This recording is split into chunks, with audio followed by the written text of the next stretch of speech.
Il est méthodique, précis et, pour couronner le tout, patient. Vous voulez dire qu'il est barge? Ouais. Bah, c'est parce que Sophonu a une carte de bibliothèque qu'il a le cerveau de Yoda, hein.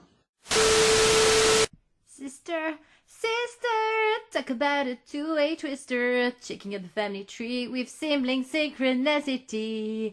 Sister, sister. Inspecteur, inspecteur, inspecteur, vous me cherchez, n'est-ce pas? Dois-je rappeler un spécialiste? Bah, vous nous avez dit qu'on parlerait du film Seven. Mais non, ils ont parlé de Sister, sister. Ah, vous pouvez postuler chez BFM, les gens, hein. Vous parlez du film Seven Sisters. Oh, ça va, hein, pas besoin de nous insulter aussi. Non, Disney Channel, Sister, sister. Balance le générique.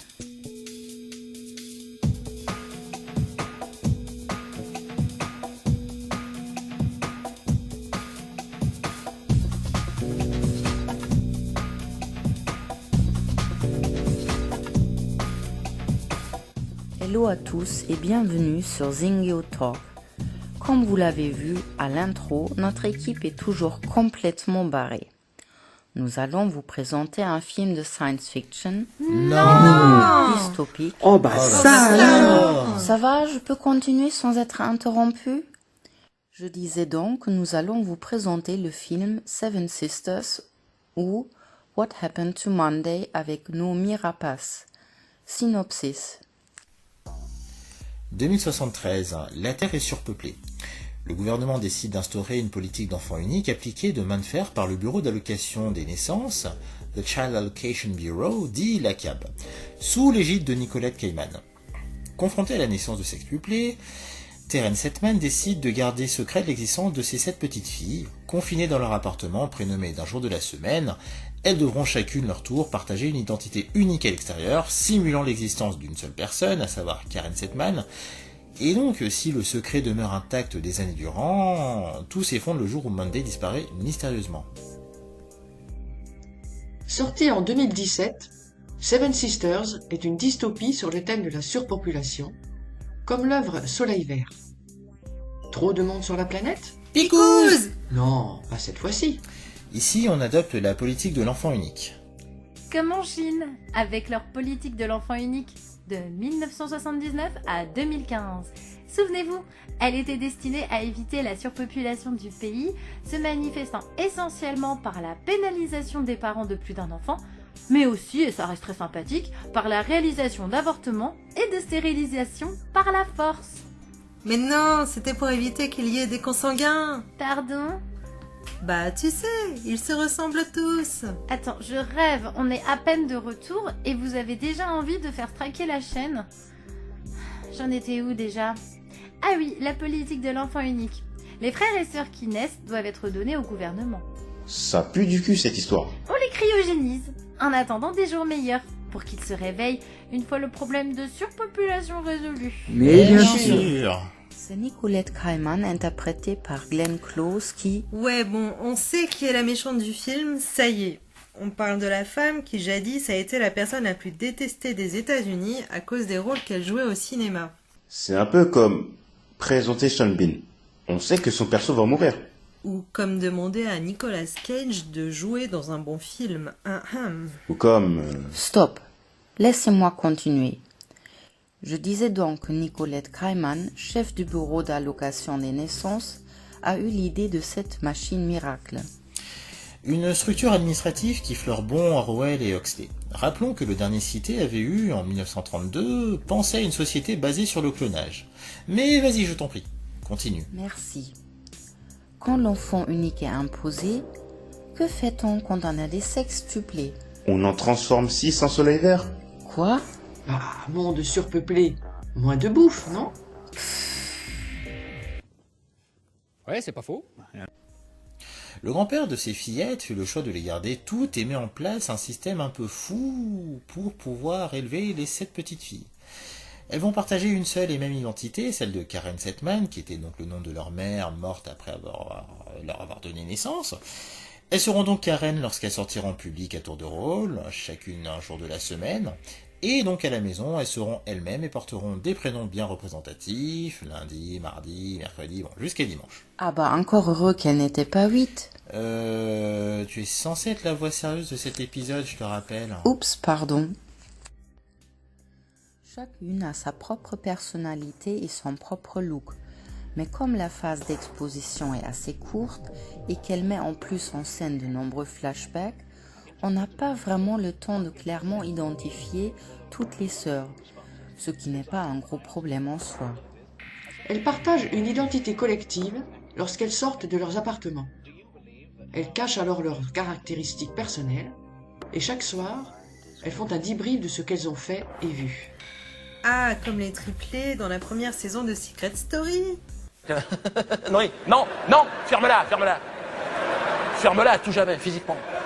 Une vie complexe qui pose des questions évidentes d'organisation pour sauver la vie des 7 gamines, bien sûr, mais aussi sur leur construction psychologique.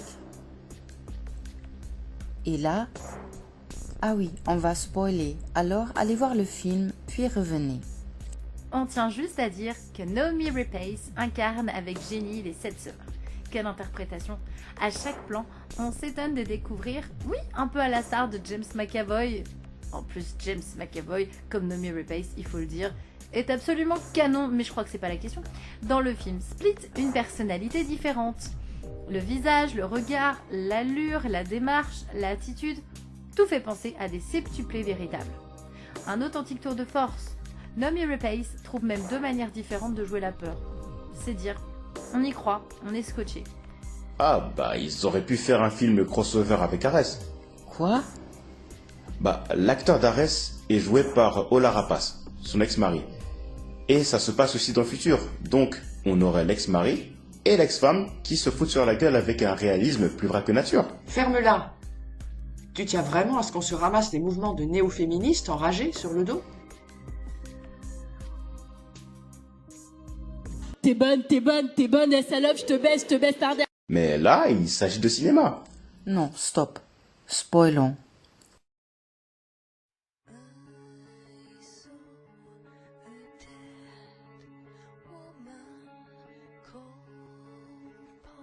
Lorsque Monday disparaît, on pense tout de suite qu'elle est morte ou qu'elle a été capturée. Et quand Tuesday se fait arrêter, elle propose de l'argent à Cayman. Celle-ci lui répond « Votre sœur m'a fait la même proposition !» On voit alors les hommes de Cayman se diriger vers Tuesday avec un couteau. On découvre plus tard que c'est pour lui arracher l'œil. Didier Lallemand, les borgneurs étaient en transe. À ce moment, on peut encore supposer que Monday est morte. Mais on va très vite se poser des questions et envisager que les choses ne sont pas aussi simples que cela. Les sœurs aussi vont multiplier les mauvaises pistes. Elles vont d'abord penser que Jerry, leur collègue, qui voulait la promotion, est coupable. Celui-ci va vite se faire tuer par les hommes de Cayman, mais cela aura permis à Wednesday d'apprendre l'existence d'un contrat que lundi, Monday, c'est bon, arrête de te la ramener avec ton niveau d'anglais, aurait signé. On commence alors à sentir que Monday, voilà, t'as suivi, a fait quelque chose de louche. Et là, le massacre commence. Sunday meurt lors de l'attaque de l'appartement des sœurs à cause d'une blessure mortelle à l'abdomen. Wednesday est la deuxième à mourir, tuée par Joe, après une course-poursuite haletante, où les spectateurs pensaient qu'elle allait s'en sortir vivante. Les soupçons des sœurs se portent ensuite sur Adrian, membre de la CAB, qui semble avoir couché avec l'une d'entre elles. Et il veut remettre ça, le cochon. C'est Saturday qui va s'y coller, avec pas mal de crainte au début, avant de finalement se laisser charmer. Elle en profitera surtout pour scanner son bracelet, ce qui permettra à Friday, la geek, de pirater le réseau de la CAB. Sur une vidéosurveillance, les sœurs découvriront que l'une d'elles est prisonnière. Elles penseront qu'il s'agit de Monday, mais il s'agit en fait de Tuesday. Et boum, la pauvre Saturday, à peine dépucelée, se fait buter à son tour dans l'appartement d'Adrien. Friday se suicide en faisant exploser l'appartement au moment où les hommes de Cayman s'apprêtent à entrer. Problème de plagiat. Quoi? Ah oui, dans Robinson Crusoe, il y a bien un perso qui s'appelle Vendredi, non? I need cocaine.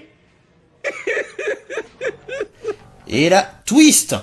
Monday, que nous pensions crever, se révèle finalement bien vivante, plus biatch que jamais. En plus de ne pas être prisonnière, elle a versé une grosse somme d'argent à Cayman pour survivre et est responsable de la mort de ses propres sœurs. On apprend qu'elle était tombée amoureuse d'Adrian et surtout qu'elle était tombée enceinte de ce dernier. Elle négociait un deal avec Cayman afin de pouvoir vivre heureuse avec ses enfants et son amant. En échange, elle verse une grosse somme d'argent et accepte de livrer ses sœurs.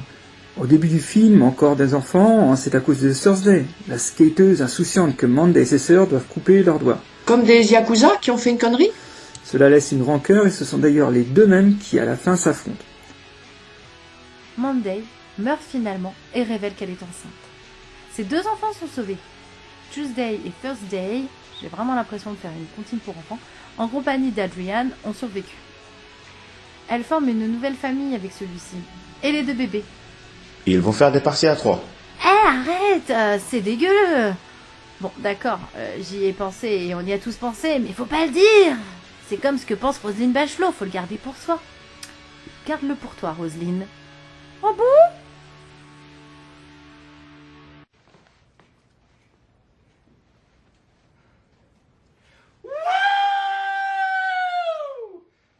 Libérées de l'obligation de se cacher et de la méthode tout aussi dictatoriale de leur grand-père, elles peuvent enfin être elles ce qu'elles veulent et ce qu'elles voulaient être. Tuesday devient Terry, en référence à son papy, et Thursday conserve le nom de Karen, soit en référence à sa mère, soit en hommage à ses sœurs. Au passage, on découvre une phase ultra sombre de Cayman.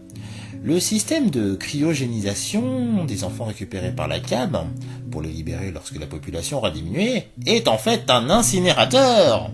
Cayman massacre des milliers, sans doute des centaines de milliers d'enfants pour accomplir sa mission. Ce qui pouvait éventuellement être une démarche légitime au début, se transforme en véritable crime contre l'humanité. C'est Glenn Close. Je vous avais dit qu'elle ne joue que des rôles d'ultime raclure. La révélation de ces crimes entraîne son arrestation et surtout la fin du programme. Les gens sont donc libres d'avoir des frères et sœurs, plusieurs enfants, voilà. Un happy ending? Eh bien, pas si sûr, d'autant plus que les dernières secondes du film laissent place à des cris d'enfants. Et donc, ces cris sont pas forcément très heureux.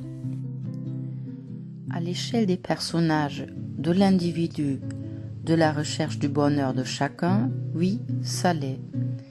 Mais à l'échelle de la société et de la planète, c'est beaucoup plus complexe. La fin du programme coïncide d'ailleurs avec une hausse rapide de la population et un certain retour à la case départ. Quel parallèle à faire avec notre société? Eh bien déjà, le film est assez mitigé au niveau des critiques des spectateurs. Beaucoup pensent que ces derniers reposent énormément sur la superbe performance de Noomi Rapace, qui doit gérer 7 rôles simultanément au sein d'un même décor. Ici, les rues grouillent de monde, et il appuie sa mise en scène par un sentiment d'étouffement qui fait souvent son petit effet. La pauvreté croissante donne au décor des airs post-apocalyptiques, le contrôle intensif de la population qui confine au despotisme, etc.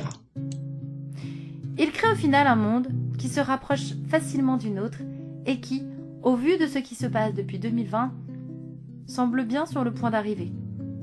Contrôle de la population avec des passes, pénurie alimentaire avec des bâtiments qui prennent feu, petite pensée pour le marché de Rungis, des gens qui, faute d'argent pour payer les factures d'électricité, dorment dehors. Et Winter is coming, n'est-ce pas? À première vue très sombre, l'univers du film n'est au final ni noir ni blanc, mais composé de zones de gris, car il apporte des motivations concrètes et même malgré tout valables à ceux qui font figure d'antagonistes. Oui, mais au vu de la bassesse intellectuelle des spectateurs, il aurait fallu 1 heure de plus pour creuser le développement des personnages. Beaucoup de critiques parlent de facilité et la prévisibilité de son récit, mais il fallait bien trouver un juste milieu entre réflexion et divertissement, ce que le réalisateur réussit brillamment. Parlons du cas de Monday. Depuis toujours, à l'instar de ses sœurs, elle vit par procuration, restant confinée 86% de sa vie. Au début du film, c'est à cause de Thursday, la skateuse insouciante, qu'elle et ses sœurs doivent couper leurs doigts. Cela laisse une rancœur et ce sont les deux même à la fin qui s'affrontent. Alors oui, elle trahit ses sœurs, mais on oublie qu'elle est prête à tout pour sauver ses propres enfants. Peut-on au final lui reprocher de vouloir protéger sa descendance à tout prix? Et là, je m'adresse aux parents. Monday fait ce que son grand-père a fait au final. Du sacrifice pour permettre à la descendance de survivre. Tu lances une pique à ces parents qui ont tranquillement laissé le poudré picouser leur gosse, alors que leur instinct protecteur aura dû prendre le dessus? Ah, je n'y pensais pas, là. Mais maintenant que tu le dis... D'ailleurs, la trahison de Monday est même comprise par ses sœurs, Thursday et Tuesday, qui, malgré la perte de presque toute leur famille, sont capables de pardonner à Monday quand celle-ci meurt d'une blessure par balle. Mais la trahison est quand même hardcore, et en plus de conduire à la mort de ses sœurs, elle transfère des millions de dollars à Cayman, qui se sert du fric pour financer sa campagne quand on connaît ses intentions folles. Oui, alors qu'elle aurait pu au passage négocier la survie de ses sœurs, vu le montant transféré, franchement. Le message de fond est relayé par un court montage d'archives au début du film, et le personnage de Cayman viendra reprendre ce pamphlet par son dialogue en fin de film, proposant une analyse pessimiste de l'avenir. Si les critiques sont déçus du traitement d'un sujet aussi sensible, aka la surpopulation, laquelle menace notre planète depuis des années, le film expose plus un constat pessimiste de l'avenir et, à la manière d'une menace, nous prévient sur ce qui risque d'arriver si nous ne faisons rien. Il s'agit là évidemment d'une vision dystopique. En gros, le réalisateur fait limite passer les salopards pour des gentils. D'où la nuance de gris. Et non pas de jeu de mots par rapport à la saga 50 nuances de gris, 50 Shades of Grey, en fait dans n'importe quelle langue. C'est nul. Voilà. Seven Sisters offre une fin qui nous oblige à réfléchir aux idées de Cayman, et même si la méthode est immorale, il y a peut-être, je dis bien peut-être, une part de vérité dans les faits. Malgré ces méthodes maléfiques, ses intentions étaient apparemment bonnes. Bien qu'il n'y ait plus d'enfants tués et que l'effroi semble disparaître, le plan large de la maternité est le symbole des temps difficiles qui nous attendent. La fin de Seven Sisters peut peut-être être lue comme un sinistre rappel de notre avenir sombre si de véritables mesures correctives ne sont pas prises. Oh, doucement, doucement. Tu veux dépopuler? Mais non!